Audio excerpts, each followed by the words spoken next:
Haleluya. Tuhan, selamat sore. Kembali lagi kita sama-sama beribadah dan kita mau mendengarkan firman Tuhan. Kita terlebih dahulu membuka kebenaran firman Tuhan di dalam kitab Keluaran. Keluaran pasalnya yang ke-14. Keluaran pasalnya yang ke-14 ayat 11 dan 12.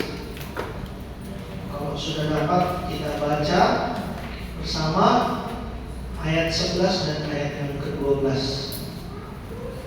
Keluaran pasal yang ke-14 ayatnya yang ke-11 dan ayatnya yang ke-12. 1, 2, 3. Dan mereka berkata kepada Musa, apakah karena tidak ada kuburan di Mesir, maka engkau membawa kami untuk mati di padang gurun ini? Apakah yang kau perbuat ini terhadap kami dengan membawa kami keluar dari Mesir? Bukankah ini telah kami katakan kepadamu Mesir, janganlah mengganggu kami dan biarlah kami bekerja pada Mesir, sebab lebih baik daripada mati pada gurun ini. Puji Tuhan. Ya, tadi kalau kita sudah sedikit lihat ya di awal tadi judulnya menerima kenyataan. Ya, kalau kemarin kita sudah dengar firman Tuhan tentang bagaimana Tuhan menjanjikan bahwa segala sesuatunya itu indah pada waktunya, bukan waktu kita ya. Kita sudah diingatkan kemarin akan segala sesuatu itu indah pada waktunya Tuhan. Ya, artinya tepat, artinya sempurna, sesuai dengan kehendak Tuhan. Jadi kalau doa kita dijawab, jadi kalau kita mendapatkan sesuatu yang keinginan, belum tentu itu indah pada waktunya, tapi itu satu kebahagiaan, satu kesukaan buat hidup kita. Tapi belum tentu itu sesuai dengan kehendak Tuhan. Ya, jadi mesti dipahami setiap doa yang kita terima dari Tuhan, ya itu belum tentu sesuai kehendak Tuhan. Belum tentu sesuai kehendak Tuhan. Ya, karena setiap pekerjaan Tuhan itu mau menguji. Ya, seringkali kita merasa bahwa jawaban doa dari Tuhan adalah jawaban yang sesuai dengan apa yang kita harapkan dan apa yang kita butuhkan. Tapi pada kenyataannya seringkali Tuhan menjawab doa itu untuk menguji iman. Nah, kalau kita lihat dari pelajaran tentang bangsa Israel yang sudah dibebaskan ya oleh Tuhan tentunya, tapi mereka komplain. Ya, dari ayat 11 dan 12 ini mereka komplain. Apa karena tidak ada kuburan di Mesir, makanya kita dibawa kepada gurun? Maksudnya mereka komplain, apa karena di Mesir udah gak ada kuburan, makanya kita harus mati di padang gurun? Nah, yang kedua, di ayat yang ke-12, janganlah mengganggu kami dan biarlah kami bekerja pada orang Mesir. Mereka hidup dalam kenyamanan setia, walaupun mereka sesungguhnya ya, kalau yang kita tahu dan kita belajar, bangsa Israel ini sedang ada di bawah jajahan dari bangsa Mesir, sehingga mereka menjadi budak. Ya, mereka harus bekerja untuk bangsa Mesir. Tapi mereka anggap itu semua sebagai kenyamanan karena mereka bisa makan, mereka bisa hidup. Dan setelah mereka keluar dari Mesir, ternyata mereka diperhadapkan dengan keadaan dan situasi yang justru menganggap yang mereka anggap itu sebagai suatu kesusahan, sebagai satu jalan di mana menuju kematiannya mereka. Tapi itu semua yang kita tahu itu rencana Tuhan. Itu cara Tuhan untuk memperlihatkan kebesaran Tuhan, bukan hanya bagi kaum Israel, tetapi bagi bangsa Mesir, bahwa Allah Israel adalah Allah yang sanggup membebaskan bangsa Israel dari tangan Mesir. Itu cara Tuhan. Sekalipun bangsa Israel menganggap bahwa perjalanan yang dia alami di padang gurun sulit, susah, tidak mengenakan. Bahkan sampai mereka bilang, aduh lebih enak saya ditindas di Mesir, lebih enak saya menjadi budak di Mesir dibandingkan saya harus ikut cara Tuhan. Padahal Tuhan mau membawa mereka untuk mendapatkan kehidupan yang baru, untuk menginjak tanah perjanjian. Tapi di sini kita lihat dua respon ya manusia ketika diajak Tuhan untuk mengikuti cara kerja Tuhan, untuk mengikuti cara pola pikir atau jalan pikirannya Tuhan. Yang seringkali manusia itu ini ya, komplain dan menolak. Ada yang komplain tapi ikut-ikut saja, ada yang menolak sama sekali. Udah nggak usah lah, saya gini-gini aja, lebih nyaman, lebih enak. Nah itu yang kita mesti pelajari dan kita mesti tahu ya. Jadi firman Tuhan yang kemarin kalau di Pengkhotbah pasal 3 ayat ke-11 kemarin ditulis apa? Di bagian A-nya saja ya. Kita kemarin baca bahwa segala sesuatu indah pada waktunya ya. Mungkin boleh dibantu Om Bengmat, boleh di next selanjutnya. Tadi saya sudah katakan kita sedang berjalan dalam pekerjaannya Tuhan. Entah saudara sekarang sedang mengalami hal pergumulan yang tidak mengenakan, ataukah saudara sedang mengalami sekarang cobaan mungkin, atau permasalahan yang sampai hari ini belum selesai, belum keluar, jalan keluarnya belum ada, doanya pun mungkin belum dijawab. Tapi saya mau katakan kita sedang berjalan dalam pekerjaan Tuhan. Sama seperti bangsa Israel ketika Tuhan membawa mereka keluar dari Mesir. Bukannya mereka keluar dari Mesir langsung masuk tanah Kanaan, tidak.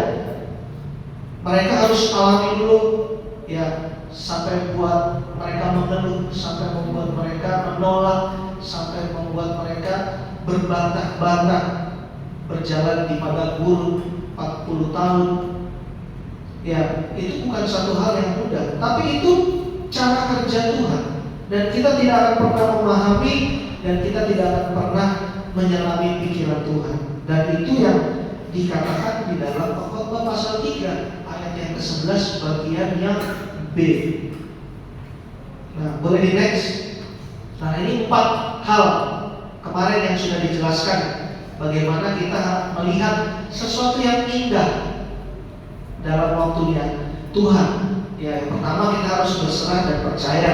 Ini hanya mengingat ya yang minggu lalu kita belajar Kamis kemarin, menghargai firman dan menjadikan firman yang utama. Yang ketiga, berjalan dengan iman. Yang keempat, mengandalkan Tuhan. Ini 4 hal yang harus kita lakukan dan harus kita jalani kalau kita mau melihat keindahan pada waktunya Tuhan. Ya, semua orang di tempat ini pasti mau melihat segala sesuatu yang indah, yang baik-baik. Ya, tapi ingat 4 hal ini kita harus lakukan kalau kita mau melihat sesuatu yang indah yang Tuhan kerjakan. Nah, itu yang bagian A. Kita sekarang mau melihat di bagian yang B. Boleh di next. Pengkhotbah 3 ayat 11 yang B. Tetapi manusia tidak dapat menyelami pekerjaan yang dilakukan Allah dari awal sampai akhir. Nah ini, manusia tidak dapat menyelami pekerjaan yang dilakukan Allah dari awal sampai akhir. Jadi saudara mau sekolah setinggi apapun, sampai master teologi sekalipun, sampai profesor teologi sekalipun, tidak akan ada satu manusia pun yang dapat menyelami pekerjaan Allah dari awal sampai akhir. Tidak ada yang dapat. Firman Tuhan yang bilang, tetapi manusia tidak dapat menyelami pekerjaan yang dilakukan Allah dari awal sampai akhir. Kita nggak akan tahu Bapak Ibu Saudara, ketika bangsa Israel dibawa keluar oleh Tuhan dengan perantaraan Musa dan Harun. Mereka harus keluar, bahkan mereka harus melewati laut yang terbelah. Mereka bahkan dikejar-kejar oleh tentara Firaun, mau dibunuh. Mereka tak mengerti cara Tuhan. Mereka hanya tahu cara ini tidak sesuai dengan apa yang mereka inginkan. Nah, itu yang menggambarkan manusia di akhir zaman sekarang ini. Kita dibawa oleh Tuhan untuk ikut caranya Tuhan. Tapi seringkali kita merasa bahwa cara ini bukan cara yang benar. Karena kenapa? Karena kita berpikir dengan logika manusia, dengan cara pikir manusia. Sedangkan firman Tuhan bilang, satu manusia pun tidak ada yang bisa menyelami pekerjaan yang dilakukan Allah. Jadi firman Tuhan yang disampaikan oleh Bapak Pendeta hari Kamis kemarin, Bapak Hero, benar bahwa kita harus berjalan dengan apa? Dengan kaki. Ya, dengan kaki. Maksudnya kita berjalan di dalam hidup ini harus dengan iman. Harus berjalan dengan iman. Karena ini tadi, manusia tidak bisa menyelami pekerjaan Allah. Yang hanya bisa kita lakukan adalah percaya. Dan banyak bukti-buktinya di dalam Alkitab bagaimana Tuhan menyertai bangsa Israel. Sekalipun sampai hari ini mereka adalah masih menjadi bangsa yang tegar tengkuk. Mereka belum mengakui bahwa Yesus adalah Mesias, Yesus adalah Tuhan. Masih banyak orang-orang Yahudi di sana yang masih menyangkal bahwa Yesus adalah Mesias. Tapi janji Tuhan bagi bangsa Israel tetap menyertai. Makanya sampai hari ini kita melihat penyertaan yang luar biasa bagi bangsa Israel. Itu janji Tuhan. Kita tak akan mengerti kenapa sampai Tuhan sebegitunya sama Israel. Kenapa ya Tuhan sampai membawa bangsa Israel itu berjalan 40 tahun di padang gurun? Ya padahal mereka komplain, mendingan saya di Mesir, saya jadi budak, lebih aman lah. Kenapa harus dibawa ke padang gurun? Padahal tujuan Tuhan adalah untuk membawa mereka ke dalam hidup yang tidak ada tekanan. Ya kalau di bangsa Mesir mereka alami tekanan, aniaya dan sebagainya. Tapi Tuhan mau menyelamatkan mereka, dan satu-satunya tujuan Tuhan adalah membuktikan bahwa Allah Israel adalah Allah yang besar. Jadi setiap kali saudara dan saya dibawa Tuhan lewati lembah, ya, memang tidak ada dalam rencana Tuhan kita akan alami kecelakaan, alami susah, ya, sebab janji Tuhan selalu membawa rancangan Tuhan itu mendatangkan damai sejahtera, ya, bukan kecelakaan. Itu janji Tuhan. Makanya dalam Mazmur 23 ketika Daud dibawa dalam lembah yang kelam, tapi Daud tidak takut bahaya. Sebab apa? Sebab ada Tuhan. Sebab ada Tuhan. Dan saya mengatakan tidak semua yang terjadi dalam kehidupan kita itu adalah rencana Tuhan. Tidak semua yang terjadi dalam kehidupan kita itu adalah semua rencana Tuhan. Tetapi semua yang terjadi dalam kehidupan kita ini adalah seizin Tuhan. Ya, kalau kita tadi sudah dengar Yeremia pasal 29 ayat 11. Yeremia pasal 29 ayat 11 kan mengatakan rancangan Tuhan bukan rancangan kecelakaan, ya, tapi mendatangkan damai sejahtera. Itu rancangan Tuhan. Tapi kenapa Ayub? Nah, saudara masih ingat kisah Ayub? Ayub di ayatnya yang Ayub pasalnya yang pertama, ayatnya yang ke-12.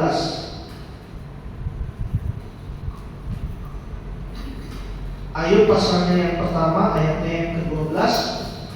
Ini perkataan Tuhan kepada iblis. Ayub pasalnya yang pertama ayatnya yang ke-12. Maka firman Tuhan kepada iblis, nah, segala yang dipunyainya ada dalam kuasamu. Hanya janganlah engkau mengulurkan tanganmu terhadap dirinya. Kemudian pergilah iblis dari hadapan Tuhan. Memang Tuhan tidak merencanakan kejahatan, Tuhan tidak merencanakan kecelakaan dalam kehidupan kita. Tapi kalau saudara dan saya sedang mengalami sekarang mungkin satu kegagalan, mungkin saudara dan saya sedang jatuh, itu bukan dalam rencana Tuhan. Kalau kita melihat dari ayat ini, Tuhan mengizinkan iblis untuk apa? Situ firman Tuhan, segala kepunyaan Ayub ada di dalam kuasamu. Tapi jangan sampai kau ulurkan tanganmu terhadap dirinya, terhadap nyawanya. Saudara, saya mau katakan hidup kita ini milik Tuhan. Tidak ada satupun kuasa yang sanggup mengambil nyawa kita selain kuasa Tuhan, selain Tuhan itu sendiri. Jadi kalau saudara sedang mengalami sekarang kegagalan, sedang mengalami mungkin tantangan, rintangan yang seringkali orang bilang bukan karena perbuatan manusia, tapi perbuatan gelap atau gaib atau sebagai macam. Firman Tuhan mengingatkan, ya, di dalam dunia ini Tuhan memberikan izin kepada iblis untuk segala apa yang kita punya, harta kita, keluarga kita, kesehatan kita, segala yang kita miliki. Tapi hidup dan mati itu hanya di tangan Tuhan. Jadi kalau saudara dan saya sedang mengalami satu hal yang mungkin sangat berat dan mungkin kita tidak mengerti, ya, makanya tadi saya katakan tidak semua dalam hidup kita ini rencana Tuhan, tapi semua terjadi atas seizin Tuhan. Sebab kalau saya bilang, kalau kita katakan semua yang terjadi ini dalam rencana Tuhan, loh berarti kita jatuh dalam dosa itu rencana Tuhan. Nah, bukan. Makanya saya mau katakan segala sesuatu yang terjadi dalam kehidupan kita ini tidak semua rencana Tuhan, tapi semua dalam izinnya Tuhan. Semua terjadi atas seizin Tuhan.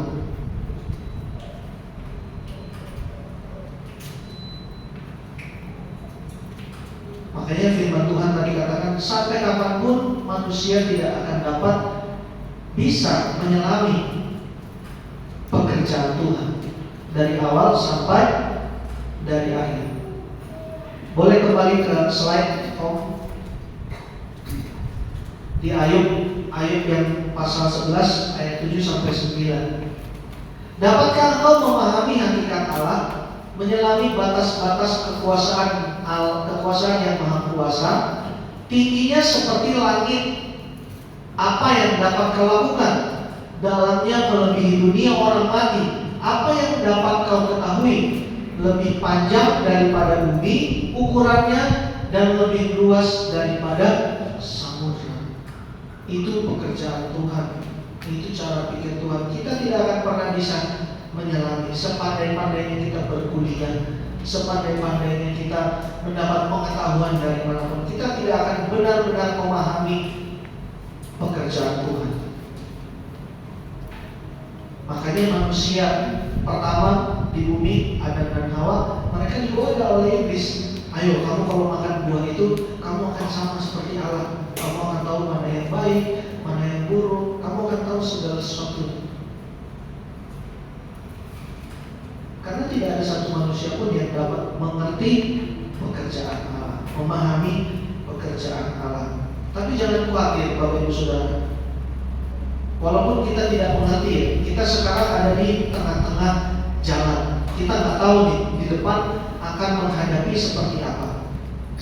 Tapi firman Tuhan, boleh di next, Efesus 2 ayat yang ke-10 mengatakan, karena kita ini buatan Allah, diciptakan dalam Kristus Yesus untuk melakukan Pekerjaan baik yang dipersiapkan Allah sebelumnya.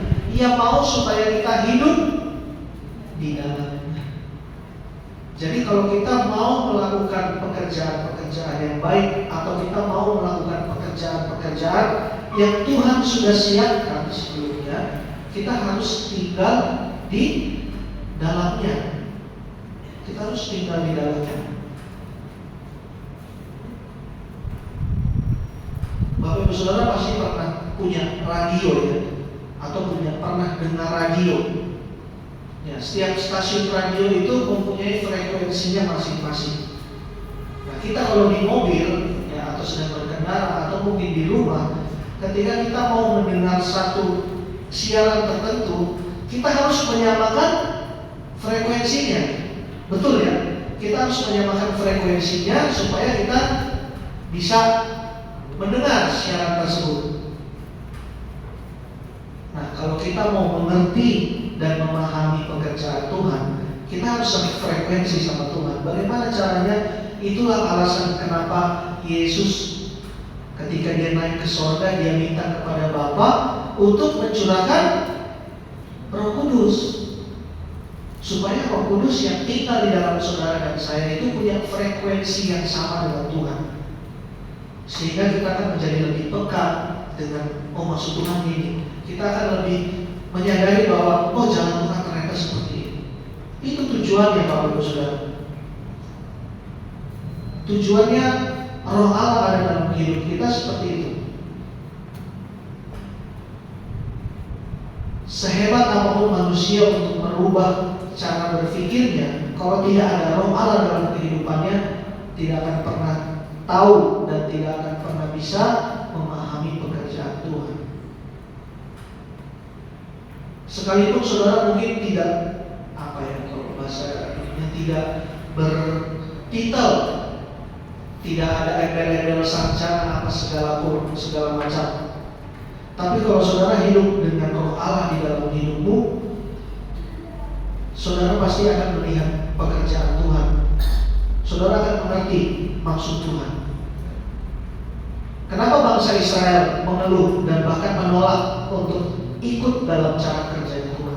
Karena mereka tidak mengerti dan mereka menutup diri untuk tidak mau tahu. Nah, kita yang ada di saat hari ini, kita sedang ada dalam kesempatan yang Tuhan buka selebar-lebarnya di akhir zaman sebelum Tuhan datang. Tuhan mau kita mengerti dan Tuhan mau kita ikut cara kerja Tuhan. Jadi kematian Yesus di atas kayu salib bukan hanya sekedar untuk menyelamatkan kita dari dosa, tapi karya keselamatan yang Tuhan kerjakan setelah dia mati di kayu salib, dia bangkit, kemudian dia naik ke surga.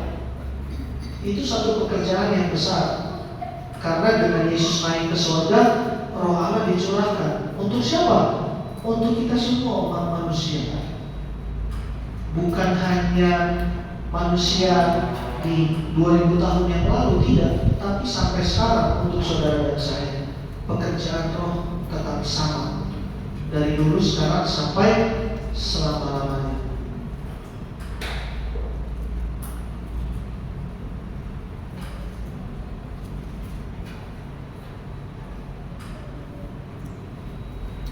Satu Korintus 10 ayat 13. Pencobaan-pencobaan yang kamu alami ialah pencobaan-pencobaan biasa yang tidak melebihi kekuatan manusia. Sebab Allah setia dan karena itu Ia tidak membiarkan kamu dicobai melampaui kekuatanmu. Pada waktu kamu dicobai, Ia akan memberikan kepadamu jalan keluar sehingga kamu dapat menanggungnya. Ini adalah jawaban dari apa yang terjadi dalam kisah Ayub. Ketika Tuhan mengizinkan iblis untuk menguasai segala apa yang dipunyai oleh Ayub, sehingga mungkin dia merasa menderita, dia merasa sakit, bahkan dia merasa putus asa. Tapi firman Tuhan bilang, pada waktu kamu dicobai, Ia akan memberikan kepadamu jalan keluar sehingga kamu dapat menanggungnya. Dan kalau kita melihat dari kisah Ayub, apa yang Ayub dapatkan ketika dia bisa bertahan menghadapi cobaan yang dia alami. Dia bahkan mendapatkan berkali lipat dari apa yang dia punya. Dia mendapatkan banyak yang Tuhan sudah berikan kepada dia sebelumnya, tapi karena dia bertahan, karena dia mencoba untuk tetap ikut dan mengerti maksud Tuhan, dia mendapatkan lebih dari apa yang dia punya sebelumnya. Bahkan dia menyadari di dalam Ayub 42 ayat yang kelima, hanya dari kata orang saja aku mendengar tentang Engkau. Nah, saya mau tanya sekarang, seberapa banyak dari kita yang tahu Tuhan itu hanya dari kata orang? Tidak ada yang angkat tangan. Berarti saya percaya kita semua mengetahui Tuhan karena kita sudah ada pengalaman dengan Tuhan. Artinya Tuhan sudah menolong, dan saudara sadar bahwa pertolongan itu hanya dari Tuhan. Dan selanjutnya, tetapi sekarang mataku sendiri memandang Engkau. Oleh sebab itu aku mencabut perkataanku dan dengan menyesal aku duduk dalam debu dan abu. Sebelumnya Ayub hanya mendengar Tuhan dari kata orang, tapi melewati cobaan dan ujian yang dia alami, dia rasakan betul sendiri pertolongan Tuhan, sehingga dia bilang hanya dari kata orang sebelumnya. Tapi sekarang dia merasakan dan matanya melihat sendiri pekerjaan Tuhan. Itu yang dialami oleh Ayub. Dan ini yang mau mengajarkan kita, Bapak Ibu Saudara. Kalau Bapak Ibu Saudara perhatikan di Pengkhotbah pasal 3 ayat yang ke-11 yang hari Kamis kemarin sudah dibahas di bagian A dan hari ini di bagian B. Saudara kalau mau tahu ya rahasianya, kalau saudara mau tahu waktu indahnya itu kapan? Waktu indahnya itu kapan? Saudara baca dulu dari ayat yang kedua sampai ayat yang ke-8. Ayat 2 sampai 10 kalau nggak salah. Saudara baca.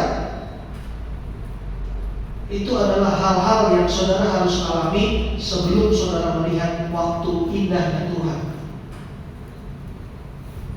Kita baca supaya kita tahu. Pengkhotbah pasal 3 ayat pasal 3 ayat 2 sampai ayat yang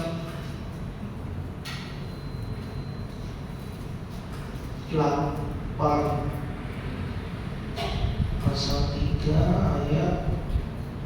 ayat 2 sampai ayat yang 8. Saya bacakan ya, kalian perhatikan di depan. Ada waktu untuk lahir, ada waktu untuk meninggal, ada waktu untuk menanam, ada waktu untuk mencabut yang ditanam, ada waktu untuk membunuh, ada waktu untuk menyembuhkan, ada waktu untuk merombak, ada waktu untuk membangun, ada waktu untuk menangis, ada waktu untuk tertawa, ada waktu untuk meratap, ada waktu untuk menari, ada waktu untuk membuang batu, ada waktu untuk mengumpulkan batu, ada waktu untuk memeluk, ada waktu untuk menahan diri dari memeluk, ada waktu untuk mencari, dan ada waktu untuk membiarkan rugi, ada waktu untuk menyimpan, ada waktu untuk membuang, ada waktu untuk merobek, ada waktu untuk menjahit, ada waktu untuk berdiam diri, ada waktu untuk berbicara, ada waktu untuk mengasihi, ada waktu untuk membenci, ada waktu untuk berperang, ada waktu untuk damai. Itu yang saudara harus lewati dan saudara harus lalui sebelum ya saudara melihat apa yang Tuhan janjikan. Segala sesuatu indah pada waktunya Tuhan. Artinya proses dalam kehidupan kita ini tetap berjalan ya, dengan hal-hal yang kita sudah baca tadi. Semua akan terjadi, semua akan kita lewati ya, entah itu dalam kehidupan kita sendiri atau mungkinkah kita melihat itu terjadi pada orang lain, tapi semua akan terjadi, semua harus kita lalui. Sebab itu kita memastikan kehidupan kita ini tidak sama seperti orang Israel yang tadi yang kita baca. Di Keluaran pasal 14, jangan sampai kita menolak ajakan Tuhan untuk ikut dalam pekerjaan Tuhan. Mungkin saudara tak tahu ya sekarang pekerjaan Tuhan seperti apa. Nah, itu sama yang seperti dirasakan oleh bangsa Israel. Mereka nggak tahu. Tapi mereka memilih untuk menolak dan mereka memilih untuk mengeluh. Nah, kita diingatkan firman Tuhan supaya kita ini, tadi kan sudah baca, tidak ada manusia yang bisa menyelami pekerjaan Allah. Jadi kita sepakat tidak ada orang pintar di dunia ini yang bisa mengerti atau memahami pekerjaan Allah. Sebab itu yang dikatakan firman Tuhan. Tapi Tuhan mau kita menerima Roh Allah yang Tuhan sudah janjikan, yang akan menyertai, yang firman Tuhan katakan Roh Kudus itu untuk apa? Untuk mengajar kita berdoa, untuk menuntun kita, ya, untuk memperbaiki kehidupan kita, untuk memahami pekerjaan Tuhan. Dan itu yang saya harapkan bagi kita semua, untuk kita tetap hidup di dalam iman, berjalan dengan iman, sekalipun tidak melihat, sekalipun belum tahu, ya jalan aja dengan iman. Abraham ketika dia membawa Ishak untuk dipersembahkan di atas gunung, apakah dia tahu ada seekor lembu, ada seekor domba yang dipersiapkan Tuhan? Dia nggak tahu. Jalan aja dia ke atas. Dia cuma ikut kata Tuhan. Ketika ada domba, ya ketika Abraham mau menyembelih Ishak anaknya, tiba-tiba ada. Tuhan siapkan domba. Itu yang dikatakan indah pada waktunya. Ketika kita tidak melihat, kita tidak tahu, tapi kita tetap berjalan.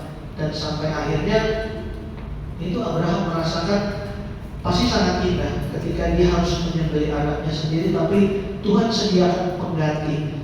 Karena Tuhan mau lihat apa? Tuhan mau lihat ketaatan dari Abraham, kesungguhan. Apakah dia benar-benar mengikuti Tuhan, ataukah dia lebih sayang kepada anaknya? Dan ini juga menjadi teguran bagi kita semua. Segala sesuatu yang berharga dalam kehidupan kita tidak bisa dibandingkan dengan Tuhan, karena Tuhan lebih berharga dari apapun yang ada di dalam dunia ini. Jadi jangan pernah coba-coba gantikan Tuhan dengan hal-hal yang engkau anggap berharga sekarang, harta, ya, kekayaan, atau apa yang engkau miliki hari-hari ini. Tapi tetap ingat bahwa pekerjaan Tuhan kita tidak dapat menyelami. Sebab itu kita harus berjalan dengan iman. Di ayat terakhir 2 Korintus 5 ayat yang ke-7, 2 Korintus 5 ayat yang ke-7, kita membaca bersama-sama. 2 Korintus 5 ayatnya yang ke-7. 1, 2, 3. Sebab hidup kami ini adalah hidup karena percaya, bukan karena. Sekali lagi dengan keras, 1, 2, 3. Sebab hidup kami ini adalah hidup karena percaya, bukan karena melihat. Amin. Amin. Itu pernyataan dari saudara dan saya harapkan kita tetap benar-benar ya memegang firman Tuhan. Sebab hari Kamis kemarin sudah dikatakan firman Tuhan itu adalah pelita.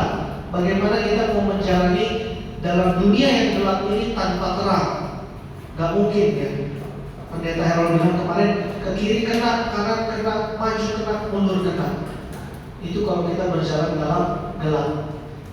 Tapi kita bersyukur firman Tuhan ada dalam hidup saudara dan saya. Jadi firman Tuhan dia akan selalu menerangi. Ketika saudara mungkin lagi buntu pikiran, aduh saya harus bagaimana? Saya harus seperti apa? Saya nggak tahu. Baca firman Tuhan, berdoa. Saudara akan dikasih tahu. Ya, tapi namanya manusia ya, kadang-kadang maunya caranya cepat, instan. Aduh yang penting cepat aja deh. Maunya yang cepat-cepat aja. Tapi kita belajar bahwa proses yang dari Tuhan, cara kerja Tuhan itu kadang kita nggak mengerti, kita nggak tahu.